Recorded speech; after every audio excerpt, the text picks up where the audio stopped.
Mesdames, Messieurs, merci de nous rejoindre sur ce plateau et dans ces numéros.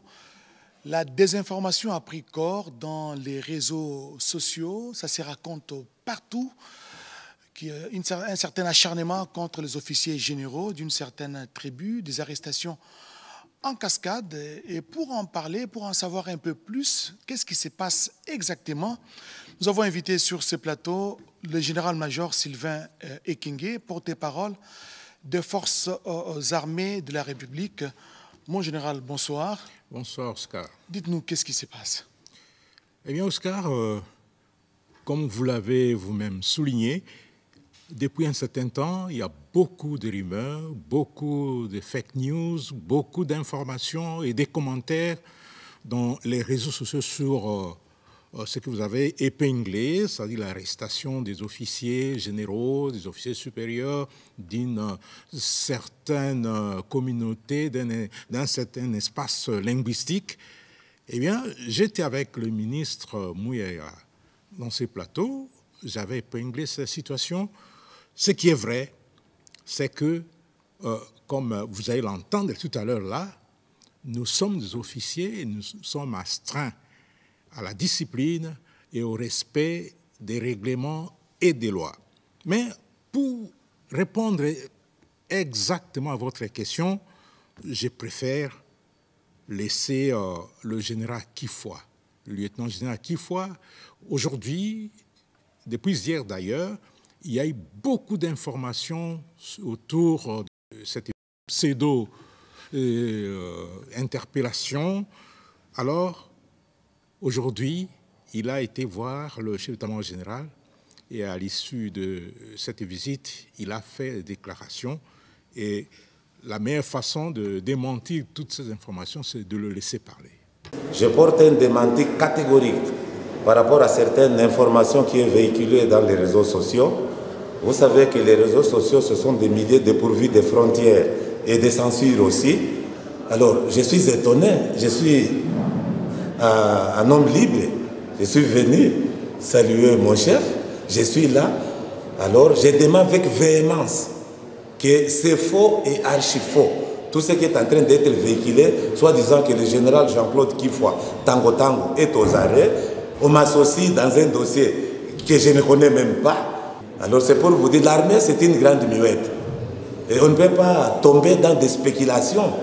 Et tous ces gens mal intentionnés qui veulent semer le désordre, créer la division au sein de l'armée, je crois qu'ils n'ont pas de place dans notre corporation. Parce que l'armée, je suis dans l'armée d'abord à titre individuel. C'est pourquoi je me suis engagé dans l'armée, à titre individuel. Et la loi est impersonnelle.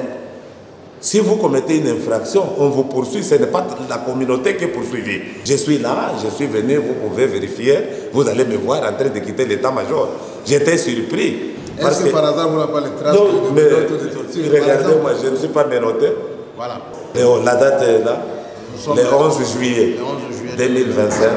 Donc c'est pour vous dire que c'est faux et que les gens n'attachent pas une importance à toutes ces informations qui n'ont qu'un seul objectif d'essayer de diviser des communautés ou bien d'intoxiquer les militaires. Et après lui, le chef d'état-major général, lui aussi s'est exprimé. Il parle rarement, si ce n'est pendant les causeries morales, mais aujourd'hui, il a tenu à fixer l'opinion sur ces faits-là. Dans l'andi, il y a des informations selon lesquelles le lieutenant général Kifoua, communément appelé Tango Tango, Azam Okangemi, a dossier à général Sangwa, Bakangi Bango pour l'air simple fait de Batubaza, la province Songolo, Bakala, où il y a Tangi et Tanganyika. Et curieusement, na bengi pour vérifier ce qui est Azam Okangemi à solo, il y a Zoseka, la peine à Zokam. Na Tuni.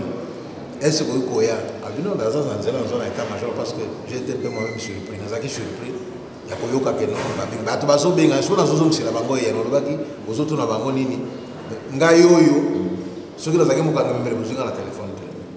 Il est venu librement. Non. Il faut vraiment un bâtiment état-major général. Batouba tika kokabola armée. Batouba tika kokabola la Congolais. Oza na mbeba la ososali ndima pour répondre yoko. Soki yo ndeko yo camarade ya mutu azaka ngemi na dossier songolo. Mutu be ba ko interpeller ye. Eliko le batiki no aza condamné akosamba. Sima ya kosamba soki mbeba oyo bazo reprocher ezali ya solo ba kokanga ye monsieur de la sorte ba kotika ye. Voilà, nous avons suivi les deux interventions. La première du lieutenant-général Kifwa Kambili Tango Tango, qui était supposé être arrêté et interpellé par les services, ce qui n'est pas le cas. Ce sont des déclarations mensongères et des rumeurs qui ont circulé dans les réseaux sociaux. Et vous avez suivi également le chef d'état-major général, le lieutenant-général Gilles Banza Mouilambouek, qui a également démenti tout ce qui se raconte. L'objectif, vous l'avez suivi, c'est justement chercher à diviser l'armée qui constitue aujourd'hui un corps, qui est en train de faire face à l'ennemi commun, vous le savez, c'est l'AFC M23 qui est appuyé aujourd'hui par l'armée rwandaise. À moins que vous ayez un autre message, mon général. Oui, Oscar, je tiens à préciser que, comme l'a dit le général Kifwa et le chef d'état-major général,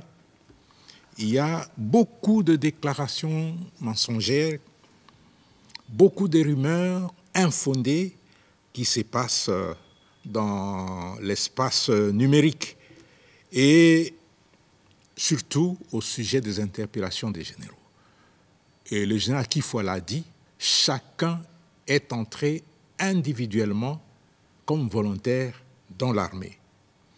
Et l'armée, c'est un monde organisé. L'armée a des lois, l'armée a des principes, l'armée a plusieurs règlements militaires. Et celui qui ne respecte pas ces règlements, en tout cas, il doit avoir des problèmes dans l'armée.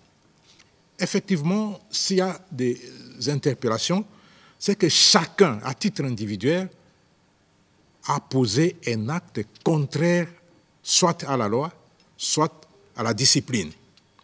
Et en posant un acte contraire à la loi ou au règlement, le militaire le fait non seulement en âme et conscience, mais aussi, comme je l'ai souligné, à titre individuel. Et il ne pose pas cet acte, et j'insiste là-dessus, au nom d'une quelconque communauté ou au nom d'un quelconque espace linguistique. Il pose cet acte en tant qu'individu et en tant que militaire, et surtout s'il est officier. Je l'ai dit l'autre jour, il y a des caractéristiques qui entourent la fonction de l'officier. Il y a des valeurs qui entourent la fonction de l'officier. Et si vous ne respectez pas ces valeurs, vous ne respectez pas les qualités d'un officier, eh bien, la justice va s'occuper de vous. Et en cas d'interpellation, qu'est-ce qui advient? En cas d'interpellation par les services, effectivement, il y a des investigations qui sont organisées. Il y a des enquêtes. Si on constate que vous n'avez rien fait, on vous libère, comme l'a dit le chef MG.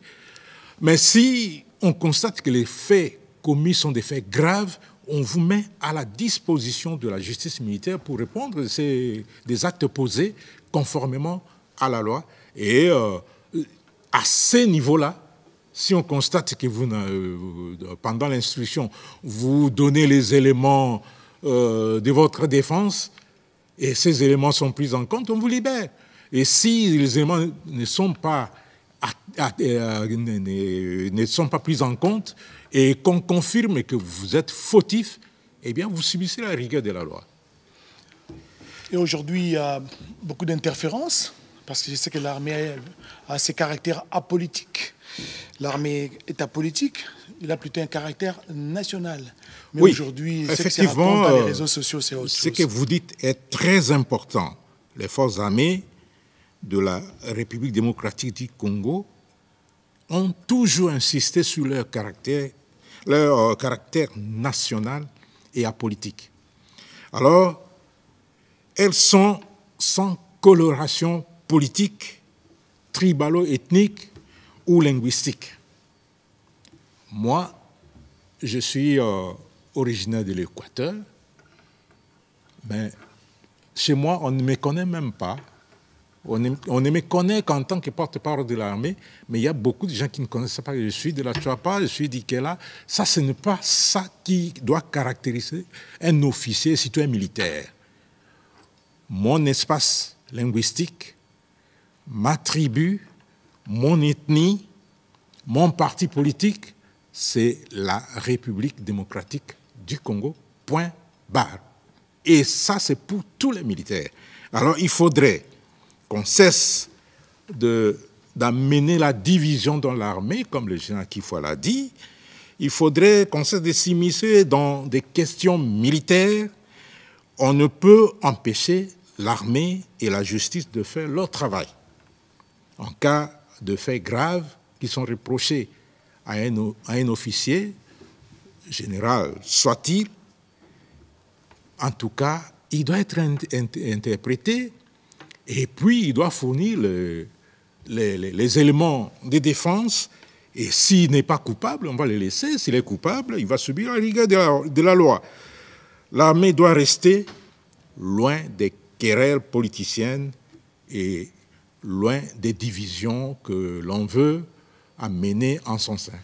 Une certaine opinion a toujours décrié ce que l'on qualifie aujourd'hui de détournement, des trahisons. Mais aujourd'hui, quand on interpelle, apparemment, on semble oublier ce qui... Ah, voilà. C'est exactement vouloir une chose et son contraire. On décrit, on dénonce la trahison, on dénonce l'infiltration, on dénonce le détournement au sein de l'armée. Mais lorsqu'on met la main sur les responsables, et vous voyez, même les politiciens commencent à crier, alors qu'ils sont les premiers à dénoncer. Et puis, on essaie d'injecter ce venin de la division au sein de l'armée. Donc, l'armée, c'est une structure, c'est une organisation bien carrée. Quand il y a des problèmes et qu'on constate qu'il y a des problèmes, on va arrêter et on va déférer devant la justice le responsable des actes posés. Ça, c'est pas négociable au sein de l'armée puisque la discipline en dépend. Et la discipline, dit-on, c'est la mère des armées, c'est la reine des victoires. Donc, en définitive, il ne faut pas s'immiscer dans les dossiers qui concernent l'armée. Non. Nous, on ne s'immisce pas dans les dossiers politiques. Il ne faudrait pas que les politiques viennent s'immiscer dans le dossier de l'armée. L'unique politique qui s'immisce dans les dossiers de l'armée, c'est le commandant suprême. Et à part lui, c'est le ministre de la Défense nationale, le vice-premier ministre, ministre de la Défense nationale. Et eux, ils représentent tous les gouvernements, tous les politiques pour parler de l'armée. Mais il n'est pas donné à n'importe qui de venir s'immiscer dans des questions militaires, puisque c'est très dangereux et très sensible, puisque l'armée, c'est le socle de la nation, et il ne faut pas venir perturber son organisation, perturber sa quiétude. Mon général, peut-être faudra laisser à la justice de faire son travail. Je rappelle que je recevais sur ce plateau le général-major Sylvain Ekenge, porte-parole de forces armées de la République démocratique du Congo. Nous vous disons sincèrement merci. C'est moi qui vous remercie. De cet éclairage et merci surtout à vous tous de nous avoir suivis.